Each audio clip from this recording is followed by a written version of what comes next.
In today's video, I'm going to teach you how to use Schwab Dividend Reinvestment. Dividend reinvestment, often called DRIP, is a simple way to put your dividends back to work automatically. Instead of having dividend cash sit in your account, Schwab can use it to buy more shares of the same stock or ETF, even fractional shares.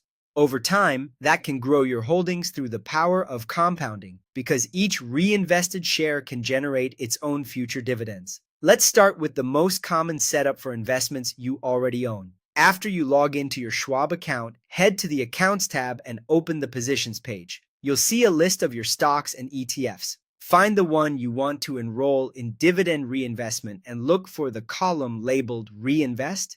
If it currently shows No, click it and change it to Yes. Then choose Update or Confirm to save your choice. That's it. From now on, whenever that stock or ETF pays a dividend, Schwab will automatically reinvest it into additional shares of the same investment. If you hold several positions and want DRIP on all of them, repeat the same quick toggle for each one.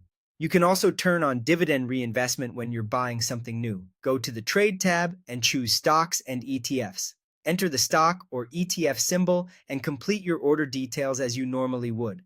Before you place the trade, look for the option that says Reinvest Dividends and check it. When the order fills and the position appears in your account, DRIP will already be active for that investment. Here's what happens after you enable it. On each dividend pay date, the cash you're entitled to is automatically used to purchase additional shares of the same stock or ETF. Because Schwab supports fractional shares, even small dividends can buy a piece of a share, so nothing goes to waste. There are no extra fees for reinvestment, and the shares will appear in your positions soon after the dividend posts. You may notice the reinvestment price doesn't match the day's opening or closing price exactly. That's normal, as purchases occur at the prevailing price when the reinvestment is processed.